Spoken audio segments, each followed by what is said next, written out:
எந்த கூட்டத்தில் பார்த்தாலும் வாய்களிலேயே பேசுகிறார். வார்த்தை ஜாலங்கள், கவர்ச்சிகரமான பேச்சு, அதற்கு உறுதுணையாக ஊடகங்களும் பத்திரிகைகளும் அவர்களுக்கு சப்போர்ட் பண்றது. இதனால இந்த ஆட்சி தாக்குப்பிடித்துக் கொண்டே ஊடகம் பத்திரிகையும் மட்டும் அவர்களுக்கு சாதகமாக இல்லாவிட்டால், உண்மை செய்தியை அவர்கள் ஊடகத்திலையும் பத்திரிகையிலும் வெளியிட்டால் இந்த ஆட்சி அதோடு முடிந்துவிடும். மக்கள் ஒரு ஆட்சி இன்றைக்கு நடைபெற்றுக் கொண்டிருக்கிறது.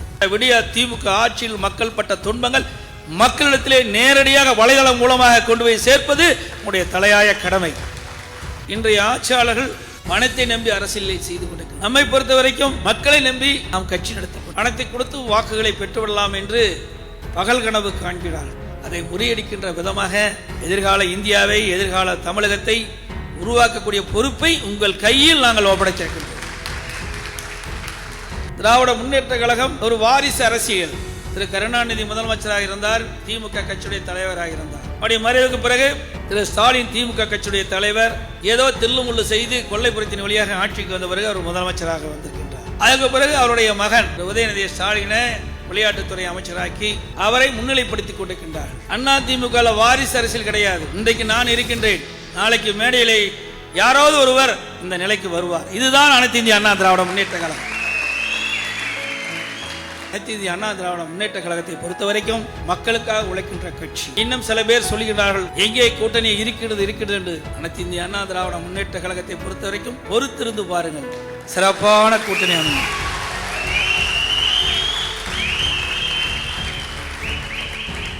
திராவிட முன்னேற்ற கழகத்தை பொறுத்த வரைக்கும் மக்கள் மீது அக்கறை இல்லாத ஒரு அரசாங்கம். வீட்டு மக்களுக்கு அதிகாரம் கிடைக்க வேண்டும், ஆட்சிக்கு வர வேண்டும், அதுதான் அவருடைய எண்ணங்கள்.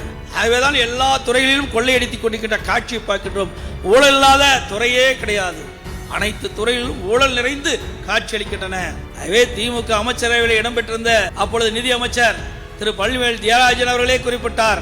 திரு சபரீஸ் அவர்களும் திரு உதயநிதி ஸ்டாலின் அவர்களும் 30,000 கோடியை கையிலே வைத்துக் கொண்டு என்ன செய்வது என்று புரியாமல் திணறிக் கொண்டிருக்கின்ற செய்தியை அவர் அவருடைய அமைச்சரவை அமைச்சர் சொல்லிய கருத்து. இந்த கட்சியை பல பேர் வீழ்த்துவார் என்று எண்ணுகிறார்களோ அவர்களுக்கு மரணடி கொடுக்கின்ற விதமாக நம்முடைய தகவல் தொழில்நுட்ப நிர்வாகிகள் செயல்பட வேண்டும். எனக்கு தொண்டையில் புண்ணு, அதனால காய்ச்சல் வந்துட்டது. அதிக நேரம் என்னால் பேச முடியாது. குறிப்பாக இந்த கூட்டத்தினுடைய நோக்கமே எதிரிகளை வேரோடு பூண்டோடு உங்களுடைய திறமையால்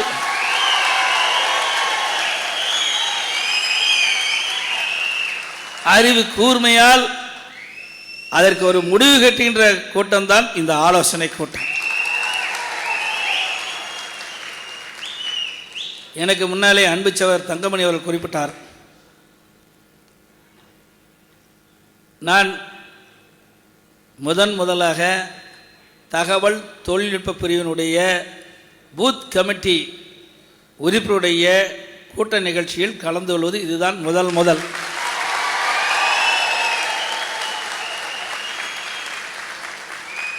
என்னை இந்த நிகழ்ச்சிக்கு அழைக்கின்ற பொழுது நான் அவரிடத்திலே தெரிவித்தேன், சேலம் மாவட்டத்திலே தகவல் தொழில்நுட்ப பிரிவு பூத் கமிட்டியுடைய நிர்வாகிகள் கூட்டம் நடைபெற்றது. நான் ஒன்றில் கூட நான் கலந்து கொள்ள முடியவில்லை. உங்கள் மாவட்டத்தில் கலந்து கொண்டால் எங்களுடைய சேலம் மாவட்டத்தைச் சேர்ந்தவர்கள் கோபித்துக் கொள்வார்கள் என்று நான் சொன்ன பொழுது, அது உங்களுடைய சொந்த வீடு, அதை பற்றி நீங்கள் கவலைப்பட வேண்டாம், நீங்கள் எங்கள் பகுதிக்கு வந்தே ஆக வேண்டும். எல்லா இளைஞர்களும் ஆர்வத்தோடு உங்களை எதிர்நோக்கி கொண்டிருக்கின்றார்கள்.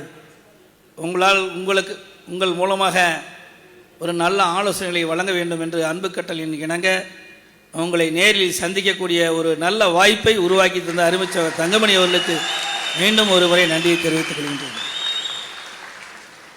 அருமைச்சவர் தங்கமணி அவர்கள் 2006 சட்டமன்ற உறுப்பினராக தேர்ந்தெடுக்கப்பட்டு இந்த மாவட்டத்திலே ஒரு நல்ல பெயரோடு இருக்கின்ற ஒரு சட்டமன்ற உறுப்பினர் என்ற பெயரை தொடர்ந்து நிலைநிறுத்திக் கொண்டிருக்கின்றார்.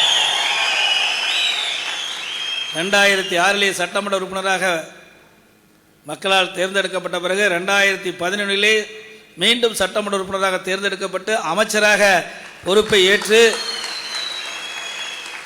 மீண்டும் 2016 சட்டமன்ற உறுப்பினராக தேர்ந்தெடுக்கப்பட்டு நல்ல முறையிலே பணியாற்றிய காரணத்தினால் மீண்டும் 2021 சட்டமன்ற உறுப்பினராக தேர்ந்தெடுக்கப்பட்டார். தொடர்ந்து 4 முறை சட்டமன்ற உறுப்பினராக தேர்ந்தெடுக்கப்பட்டு இந்த மாவட்டத்திலே அதிமுக கோட்டை என்று சொல்லுகின்ற அளவுக்கு தன் உழைப்பால் கழக நிர்வாகிகளோடு அன்போடு அரவணைத்து இந்த மாவட்டம் எவராலும் அசைக்க முடியாத எஃகு கோட்டை என்பதை உருவாக்கி தந்துள்ளார். அவர் சட்டமன்ற உறுப்பினர் இருந்த காலத்தில் தான் எப்பொழுது பார்த்தாலும் அவர் ஏதாவது ஒரு கோரிக்கையை இடத்தில் வைத்துக் கொண்டே இருப்பார். என்னை சந்திக்க வருவது என்று சொன்னாலே அவர் ஏதோ ஒரு கோரிக்கையோடு தான் வருவார் என்று நான் எண்ணிக்கொள்வேன்.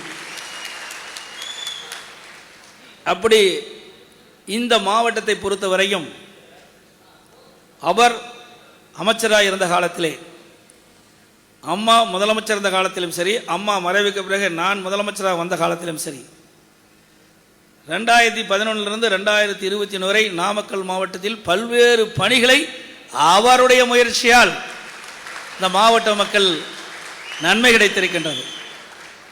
உதாரணத்துக்கு சிலவற்றை இங்கே குறிப்பிடுவது பொருத்தமாக இருக்கும் என்று கருதுகிறேன்.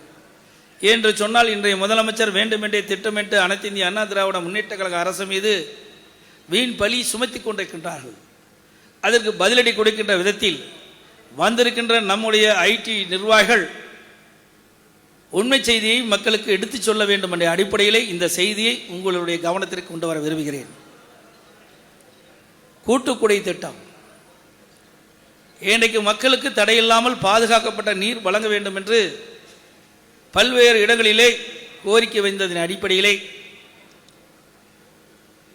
நாமக்கல் நகராட்சி கூட்டுக்குடி திட்டம் 250 கோடிகளை கொடுத்த அரசாங்கம் அதிமுக அரசாங்கம்.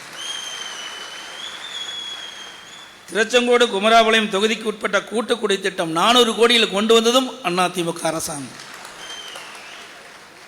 திருச்செங்கோடு நகராட்சி தனி குடி திட்டம் ரூபாய் 84 கோடியில் கொண்டு வந்ததும் அதிமுக அரசு. ராசிபுரம் புதிய கூட்டுக்குடி திட்டம் 1000 கோடி மதிப்பில் மேற்கொள்ளப்பட்டதற்கு காரணமாக இருந்ததும் அதிமுக அரசாங்கம். திட்டத்தை உருவாக்கி பொதுமக்களுக்கு தடையில்லாமல் பாதுகாக்கப்பட்ட நீர் வழங்குவதற்கு அடித்தளமாக விளங்கியவர் அறிமைச்சவர் தங்கமணி அவர்கள் என்பதை நினைவுகூர கடைபிடிக்கின்றனர். அதே போல நெடுஞ்சாலை துறையில் தமிழகத்தின் பல மாவட்டங்கள் இருந்தாலும் மாவட்டத்தில் இருக்கின்ற பெரும்பாலான சாலைகள் விரிவுபடுத்தி முதல் மாவட்டமாக திகழ்வது நாமக்கல் மாவட்டம்தான். நாமக்கல் முதல் திருச்செங்கோடு வரை 150 கோடியில் 4 வழிச்சாலை போக்குவரத்து நெரிசல் இல்லாமல் கொடுக்கப்பட்டது. திருச்செங்கோடு முதல் மல்லிகரை வரை சிறப்பான சாலை, மல்லிகரையிலிருந்து ஆத்தூர் வரை சிறப்பான சாலை. அதே போல திருச்செங்கோடு முதல் பரமத்தி வேலூர் வரை அற்புதமான சாலைகள் விரிவாக்கம் செய்யப்பட்டது. திருச்செங்கோடு முதல் ஈரோடு வரை 4 வழிச்சாலை அமைப்பதற்கும் அதிமுக அரசு நடவடிக்கை எடுக்கும். அதே போல நாமக்கல் முதல் ராசிபுரம் சேந்தமல் வழியாக சாலை விரிவாக்கம்,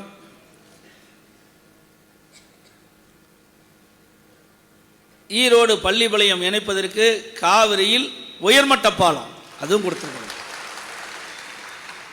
எஸ்பிபிவி காலனி ரயில்வே மாம்பேளம் அதுவும் அதிமுக ஆட்சி கொடுக்கும். எஸ்பிபி வேப்பரமில் அருகே சுரங்கப்பாதை அமைப்பதும் அதிமுக அரசு. பள்ளிப்பாளையம் முதல் சங்ககிரி வரை சாலை விரிவாக்கம் செய்யப்பட்டதும் அதிமுக ஆட்சி. திருச்செங்கோடு முதல் ஓமலூர் வரை 4 வழிச்சாலை இப்பொழுது நடைபெற்றுக் கொண்டிருப்பதற்கு வித்திட்டதும் அதிமுக அரசாங்கம் தான். அதே போல நாமக்கல் முசிறி வரை 4 வழிச்சாலை விரிவாக்கம் செய்வதற்கும் அப்பொழுது அதிமுக அரசு இருக்கின்ற பொழுது நடவடிக்கை எடுக்கப்பட்டு ஆட்சி மாற்றத்தின் காரணமாக இப்பொழுது அந்த பணி நடந்துட்டு இருக்குது. அதே போல காவிரி ஆற்றின் குறுக்கே தடுப்பணை நஞ்சை புகழர் இடத்திலே தடுப்பணை அமைத்ததும் 400 கோடியில் அதிமுக ஆட்சி. ராஜவாய்க்கால் அதை சீர் செய்ய காங்கிரீட் 2 பகுதியிலும் அமைப்பதற்கு 184 கோடியில் நிதி ஒதுக்கீடு செய்து அந்த பணி துவங்கப்பட்டது அதிமுக அரசு. எனக்கு முன்னாலே அறிவிச்சவர் தங்கமணி குறிப்பிட்டதை போல நீண்ட நாட்கள் கோரிக்கை. நாமக்கல் மாவட்ட மக்கள் அந்த மக்களுடைய கோரிக்கை நிறைவேற்ற வேண்டும் என்று அன்பிச்சவர் தங்கமணி அவர்கள் என்னிடத்திலே கோரிக்கை வைத்தார். அந்த சட்டமன்ற உறுப்பினரும் என்னிடத்திலே கோரிக்கை வைத்தார்.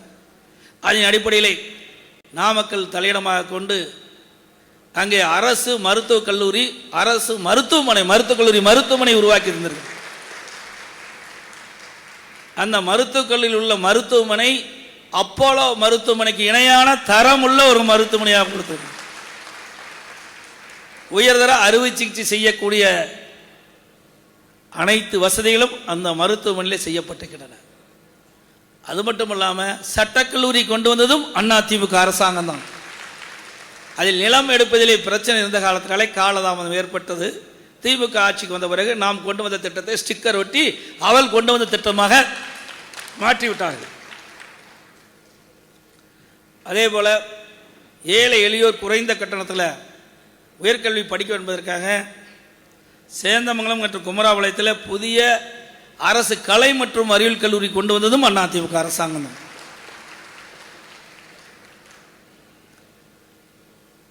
பால் உற்பத்தியாளர்கள் நாமக்கல் மாவட்டத்தில் அதிகமாக இருக்கின்ற காரணத்தினால சேலம் மாவட்ட பால் உற்பத்தியாளர் ஒன்றியத்தை இரண்டாக தனியாக பிரித்து நாமக்கல் மாவட்டத்திற்கு தனியாக ஒரு ஆவின் ஒன்றியம் உருவாக்க வேண்டும் என்ற கோரிக்கை ஏற்று தனியாக பிரித்து கொடுத்ததும் அதிமுக ஆட்சிகள் தான். பரமத்தில் ஒருங்கிணைந்த நீதிமன்றம் கட்டி தரப்பட்டதும் அதிமுக ஆட்சியில்.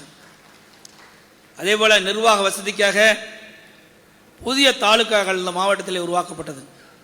குமராபாளையம், கொல்லிமலை மற்றும் மோகனூரில் புதிய தாலுக்கா அலுவலகங்கள் உருவாக்கப்பட்டது. நாமகிரிப்பேட்டை வரையறுக்கப்படாத பட்டா வழங்க நில அளவீடு செய்து பட்டா வழங்க ஆணை பிறப்பிக்கப்பட்டது அதிமுக ஆட்சி. அல்லலால இளைய நாயக்கர் மன்னருக்கு மணிமண்டபம் கட்டி தந்ததும் அதிமுக ஆட்சியில் தான். திருச்செங்கோடு புறவழிச்சாலை ஏற்படுவதற்கு அப்பொழுதே நிலம் கையகப்படுத்த முயற்சி செய்தோம். பல பேர் நீதிமன்றத்திற்கு சென்ற காரணத்தினாலே அது தடைப்பட்டது. அதுவும் அதிமுக ஆட்சியில் கொண்டு வந்த திட்டம். அதே போல நாமக்கல் புறவழிச்சாலை அமைப்பதற்கு காரணமாக இருந்ததும் அதிமுக ஆட்சி தான்.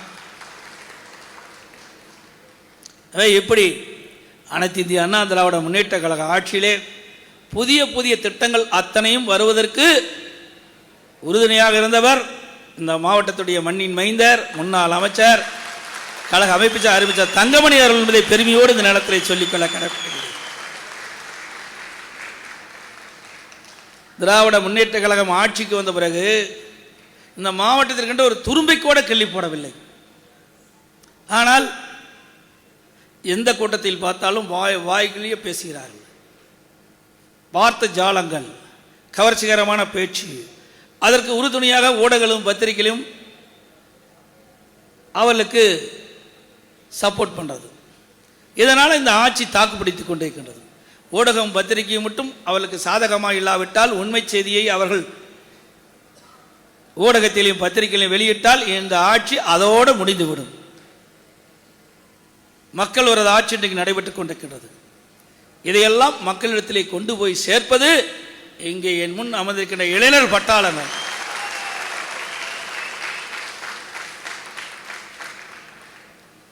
இங்கே என் முன் அமர்ந்திருக்கின்ற இளைஞர்கள் தான் வருங்கால இந்தியாவை ஆளக்கூடிய சிப்பாய்கள், தமிழ்நாட்டை ஆள பிறந்தவர்கள். உங்கள் உள்ளத்திலே திறமை புதைந்து கிடக்கின்றது. அதை வெளிப்படுத்த விடிய திமுக ஆட்சியில் மக்கள் பட்ட துன்பங்கள் மக்களிடத்திலே நேரடியாக வலைதளம் மூலமாக கொண்டு போய் சேர்ப்பது உங்களுடைய தலையாய கடமை.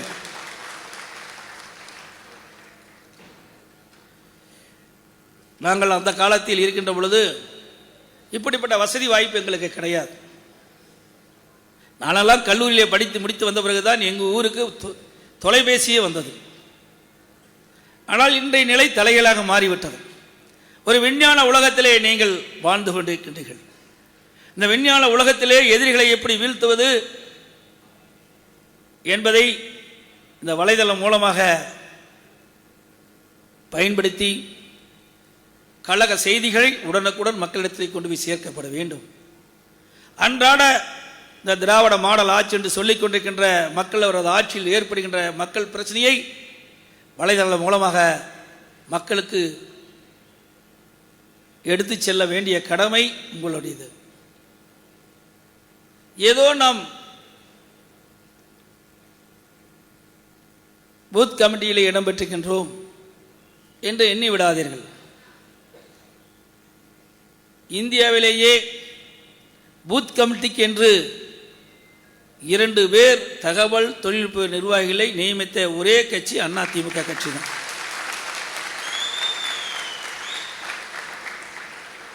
உங்களுடைய வலிமை திறமை இந்த உங்களை பயன்படுத்தி செயல்படுத்த வேண்டும் என்பதுதான் அதிமுக கட்சியினுடைய நிலைப்பாடு. இந்த வலைதளங்கள் இப்பொழுது மிக முக்கியமாகிவிட்டது. 40% பேர் இளைஞர்கள் இன்றைய தினம் இந்த வலைதளத்தை பயன்படுத்திக் கொண்டிருக்கின்றார்கள். அன்றாட செய்திகளை எளிதாக கொண்டு போய் சேர்க்கக்கூடிய சாதனம் இந்த வலைதளம் தான். இன்றைக்கு எனக்கு முன்னாலே அருமைச்சவர் தங்கமணி குறிப்பிட்டதை போல பத்திரிகையும் ஊடகம் நமக்கு முழுமையான சாதகம் இல்லை. ஒரு சில ஊடகம் ஒரு சில பத்திரிகை தான் நம்முடைய செய்திகளை வெளியிடுகின்றார்கள் முழுமையாக. பல பத்திரிகைகள் ஊடகங்களும் நம்முடைய செய்தியை முழுமையாக கொண்டு சேர்ப்பதில்லை மக்களிடத்திலே. ஆனால் என் முன் அமர்ந்திருக்கின்ற நம்முடைய இளைஞர் பட்டாளங்கள் கழக செய்திகளையும் இப்படிப்பட்ட ஆலோசனை கூட்டத்தில் பேசுகின்ற கருத்துக்களை எளிதாக வலைதளங்கள் மூலமாக மக்களிடத்திலே சேர்த்துகின்ற பணி உன்னதமான பணி என்பதை நீங்கள் உணர வேண்டும்.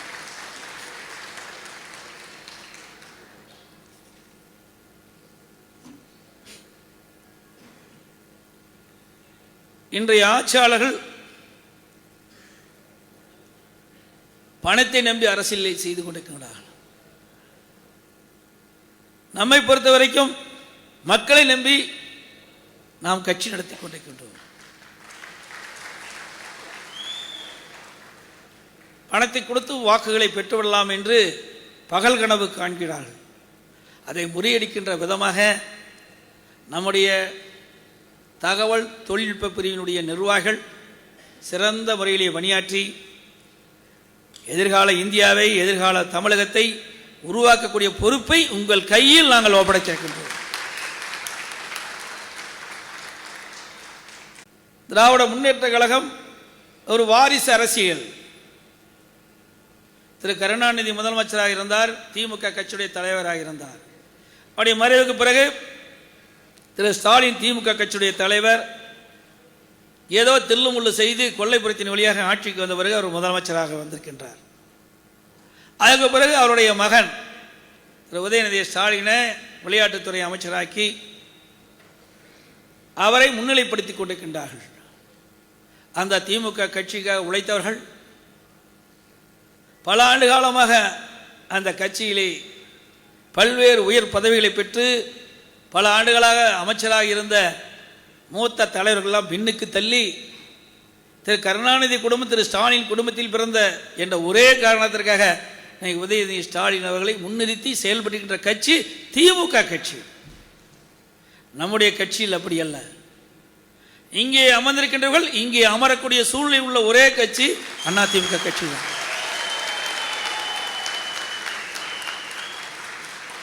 உண்மையை சொல்ல வேண்டும் என்று சொன்னால் அன்பு சவரத்து தங்கமணி அவர்களை குறிப்பிட்டதை போல நான் அங்கே அமர்ந்து மேடை பேச்சை கேட்டு படிப்படியாக உயர்ந்து இங்கே வந்து அமர்ந்திருக்கின்றேன். அதுக்கு நானே சாட்சி. அனைத்து இந்திய அண்ணா திராவிட முன்னேற்ற கழகத்தில் தான் ஒரு கிளை செயலாளர் முதலமைச்சராக முடியும். ஒரு கிளை செயலாளர் இந்த கட்சியினுடைய பொதுச் செயலாளராக முடியும்.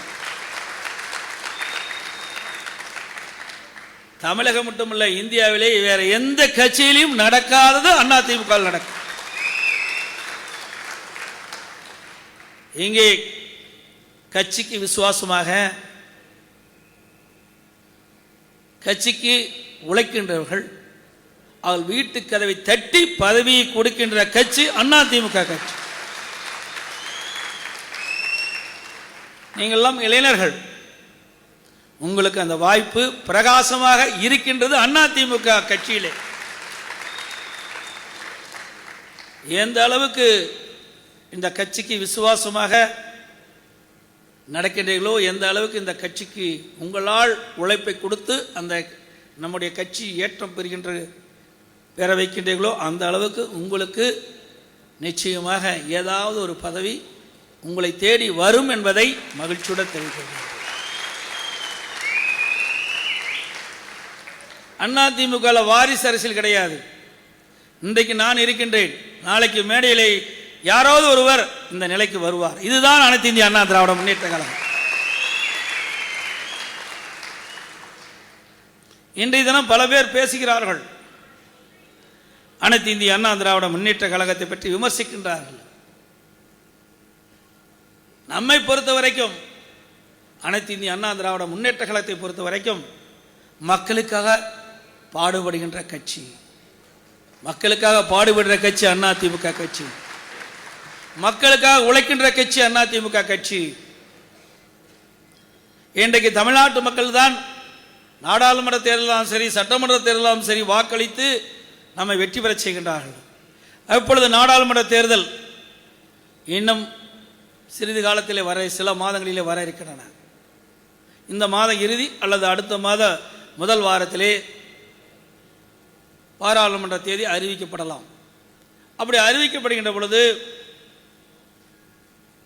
நம்முடைய கட்சியுடைய வேட்பாளர், நம்முடைய கூட்டணியுடைய வேட்பாளர் போட்டியிடுகின்ற பொழுது மக்கள் நம்முடைய கட்சி வேட்பாளருக்கு, கூட்டணி வேட்பாளருக்கு ஆதரவளித்து வெற்றி பெற செய்கின்ற பொழுது யார் வாக்களிக்கின்றார்கள்? மக்கள் வாக்களிக்கின்றார்கள். அந்த மக்களுடைய பிரச்சனையை நாடாளுமன்றத்திலே குரல் எடுப்பது நமது நாடாளுமன்றத்தினுடைய கடமை. அவர்கள் எந்த நோக்கத்திற்காக நம்முடைய வேட்பாளரை தேர்ந்தெடுக்கின்றார்களோ அந்த நோக்கத்தை நிறைவேற்ற வேண்டியது நம்முடைய கட்சியினுடைய கடமை. இன்றைக்கு கூட்டணி என்று வந்துவிட்டால், தேசிய அளவில் இருக்கின்ற கட்சியோடு கூட்டணி வைத்து விட்டால் அவர் தேசிய அளவிலுடைய பார்வை சென்று விடுகிறது. நம்முடைய மாநிலத்துடைய பிரச்சனையை காது கொடுத்து கேட்பது கிடையாது. அதனால் பாதிக்கப்படுவது நாம். ஆகவேதான் தமிழ்நாட்டு மக்களுடைய உரிமைகளை பாதுகாக்க, தமிழ்நாட்டு மக்களுக்கு தேவையான திட்டங்களை கொண்டு வர, நிதியை பெற்று வர, புயல், வெள்ளம், வறட்சி போன்ற காலங்களில் தமிழ்நாட்டு மக்கள் படுகின்ற துன்பங்களை யார் நிவர்த்தி செய்கின்றார்களோ அவர்களுக்கு நாம் மத்தியிலே பிரச்சனை அடிப்படையில் ஆதரவு கொடுப்போம். ஓட்டு போட்ட மக்கள் தமிழ்நாடு, வேட்பாளரை தேர்ந்தெடுக்கிறது தமிழ்நாட்டு மக்கள். ஆகவே தமிழ்நாட்டு மக்கள் பிரச்சனை வருகின்ற பொழுது நாம் எடுத்து சொன்னால் காது கொத்து கேட்பது கிடையாது. ஆகவேதான் நாம் தனியாக பிரிந்து விட்டோம். நம்முடைய உரிமை பாதுகாப்பதற்காக பிரிந்து விட்டோம். நமக்கு வாக்களித்த மக்களுக்கு நன்மை செய்ய வேண்டும். அதுதான் நம்முடைய தலைவர்கள் வகுத்து தந்த பாதை. ஆனால் இன்றைக்கு திமுக தேசிய அளவிலே இந்திய கூட்டணி என்ற கூட்டணி அமைத்துக் கொண்டு எப்படியாவது ஆட்சி கைப்பற்ற வேண்டும் என்று நினைத்தார்கள். ஆனால் ஒரு கார் சென்று கொண்டிருக்கின்ற போது ஒவ்வொரு டயராக கலந்துட்டு போகும் பாருங்க, அது மாதிரி ஒவ்வொரு டயராக கலந்துட்டு போயிட்டு இருக்குது. இந்தியா கூட்டணியில் ராசியான கட்சி திமுக கட்சி. போன தடவை ராகுல் தான் பிரதமர் ஆனார், அதோட இந்த திமுக காங்கிரஸ் கட்சி அடிப்பாதாரத்துக்கு போயிட்டு எதிர்கட்சி அந்தஸ்து கூட கிடைக்காது போச்சு. அப்படி ராசியான முதலமைச்சர் இன்றைய முதலமைச்சர் ஸ்டாலின் அவர் இந்தியா கூட்டணி சொல்ல சொல்ல ஒவ்வொரு கட்சியா பிரிஞ்சு போயிட்டே இருக்குது. ஆகவே அனைத்து இந்திய அண்ணா திராவிட முன்னேற்ற கழகத்தை பொறுத்த வரைக்கும் மக்களுக்காக உழைக்கின்ற கட்சி, தமிழ்நாட்டில் ஏற்படுகின்ற பிரச்சனைகளை தீர்ப்பதற்காக அமைக்கப்பட்ட கூட்டணி நம்முடைய கூட்டணி. இன்னும் சில பேர் சொல்லுகிறார்கள் எங்கே கூட்டணி இருக்கிறது என்று. அனைத்து இந்திய அண்ணா திராவிட முன்னேற்ற கழகத்தை பொறுத்த வரைக்கும் பொறுத்திருந்து பாருங்கள், சிறப்பான கூட்டணி அமையும்.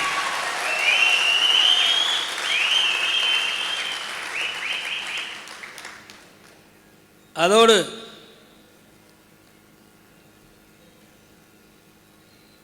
திராவிட முன்னேற்ற கழக தலைவர் இன்றைய முதலமைச்சர் அண்மையிலே தான் ஒரு உலக முதலீட்டாளர் மாநாட்டை நடத்தினார். அந்த உலக முதலீட்டாளர் மாநாட்டிலே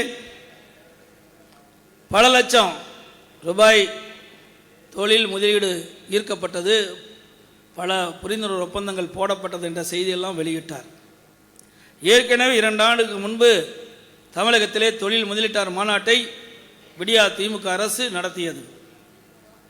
நான் அறிக்கையின் வாயிலாக, ஊடகத்தின் வாயிலாக நான் கேட்டேன் இன்றைய முதலமைச்சரிடத்தில், 2 ஆண்டுக்கு முன்பு தொழில் முதலீட்டாளர் மாநாட்டை நடத்தினீர்களே, எவ்வளவு தொழில் தமிழகத்திற்கு வந்திருக்கின்றது, எத்தனை புரிந்துணர்வு ஒப்பந்தங்கள் நிறைவேற்றப்பட்டன, எத்தனை தொழிற்சாலைகள் தமிழகத்தில் திறக்கப்பட்டு செயல்பட்டு வருகிறது, அதில் எவ்வளவு பேர் பணி செய்கிறார் என்ற விவரத்தை வெள்ளை அறிக்கையின் மூலமாக விடப்பட வேண்டும் என்று கேட்டேன். இதுவரைக்கும் பதில் இல்லை.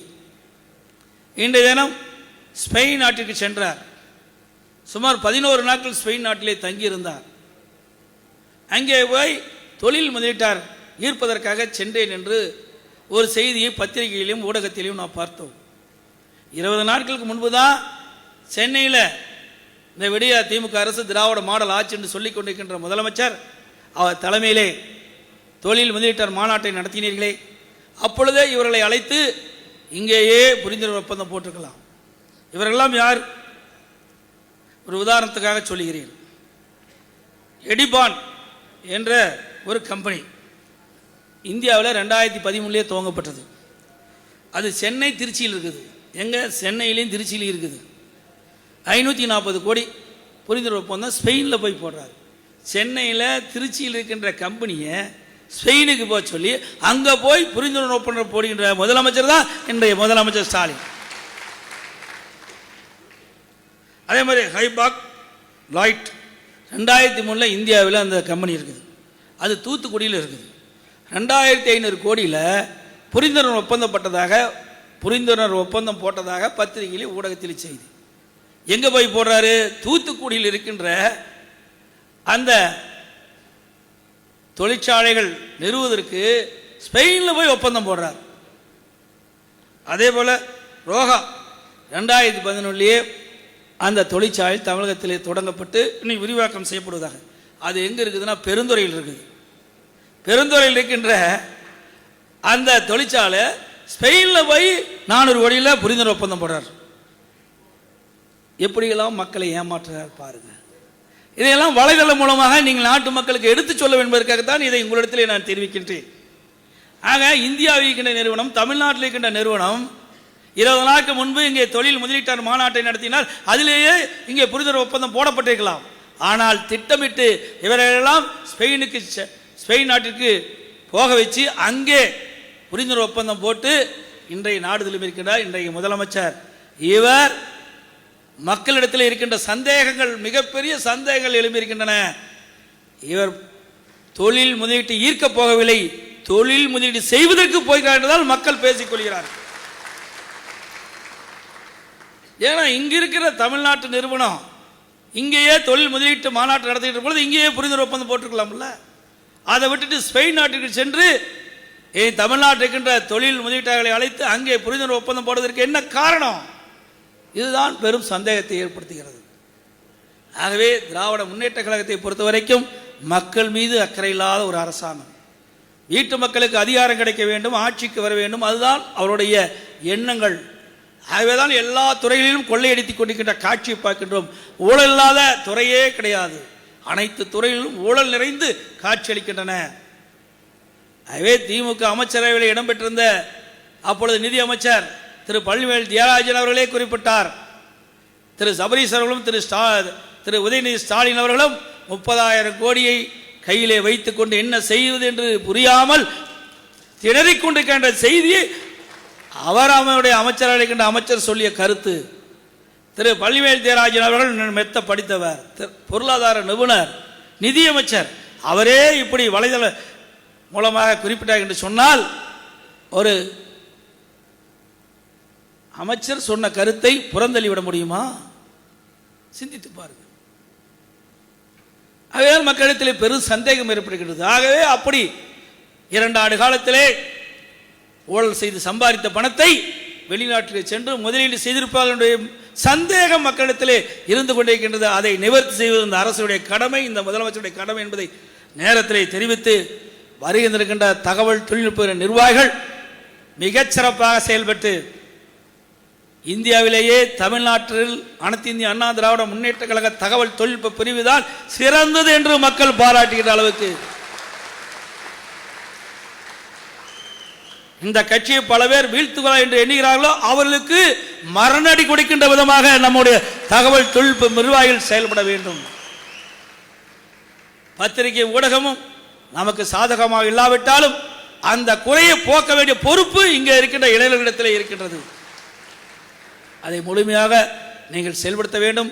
வருகிற நாடாளுமன்ற தேர்தலில் கழகத்தின் சார்பாக கொடுக்கின்ற அந்த செய்தியை உடனுக்குடன் நம்முடைய மக்களுக்கு கொண்டு போய் சேர்க்க வேண்டும் என்று அன்போடு இந்த நேரத்தில் கேட்டு, குறுகிய காலத்திலே மிகச்சிறப்பாக எழுச்சியாக இன்றைக்கு தமிழ்நாடே நாமக்கல் மாவட்டத்தை நோக்கி பார்க்கின்ற அளவிற்கு தகவல் தொழில்நுட்ப பிரிவு நிர்வாகிகள் கூட்டத்தை கூட்டிய மாவட்ட செயலாளர்களுக்கும் ஐடி விங் மாநில செயலாளர் ராஜ்யத்தினருக்கும் இந்த ஐடி விங் மாவட்ட ஒன்றிய நகர அனைத்து மட்டத்தில் இருக்கிற நிர்வாகிகளுக்கும் நன்றி தெரிவித்து விடைபெறுகின்றேன். நன்றி, வணக்கம்.